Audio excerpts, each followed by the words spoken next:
কিছু মানুষ বারবার প্রমাণ করে দেয় পর কখনো আপন হয় না। তুমি যতই আপন করে নেবার চেষ্টা করো, কাউকে না পেলে কেউ কখনো মরে যায় না। শুধু মায়া কাটাতে সময় লাগে। কেউ গরিব থেকে ধনী হওয়ার পর যে ব্যবহারটা করে, সেটাই তার আসল পরিচয়। আমরা জীব হিসেবে বড়ই অদ্ভুত প্রাণী।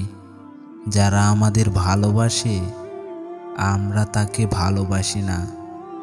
অপরদিকে যারা আমাদেরকে অবহেলা করে, আমরা তার প্রতি অতিরিক্ত ভালোবাসা দেখাই। কেউ আপনাকে সস্তা ভেবে অবহেলা করলে তার সঙ্গ এড়িয়ে চলুন।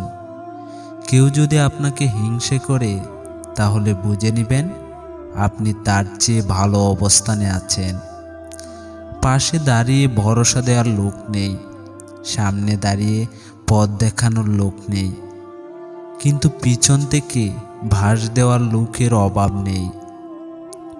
উচিত কথা বললেই মুখ কালো, আর তেল মারলেই মুখটা ভালো। এটাই বর্তমান মানুষ।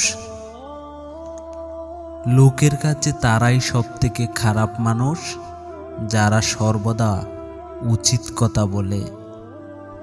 কথায় আছে, নরম মাটি বিড়ালে আঁচড়াতে ভালোবাসে। তাই আপনি যত নরম মনের মানুষ হবেন, আপনি ততই অন্যদের থেকে ক্ষতবিক্ষত হতে থাকবেন। রাগের সময় একটু ভেবে কথা বলা উচিত। রাগ শেষে তুমি হয়তো ক্ষমা চেয়ে নিবে, কিন্তু যাকে বলবে তার মনে হয়তো সব খেতে থাকবে চিরকাল। কথা বেশি বলাটা গর্বের কিছু নয়, বরং এমন কথা বলা উচিত যাতে তোমার বুদ্ধিমত্তার পরিচয় পাওয়া যায়। কাউকে ভুল বোঝার আগে তার পরিস্থিতিটা বোঝা উচিত, যেটা কেউ বোঝে না। এই পৃথিবীতে কেউ কারো জন্য জায়গা ছেড়ে দেয় না। নিজের পায়ের তলার মাটি নিজেকেই শক্ত করতে হয়।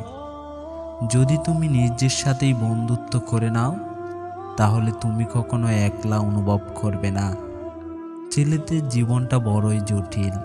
সারা জীবন পরিবারের দায়িত্ব ঘাড়ে নিয়ে চলতে হয়, কিন্তু তাদের মন খারাপগুলো কেউ দেখতে পায় না।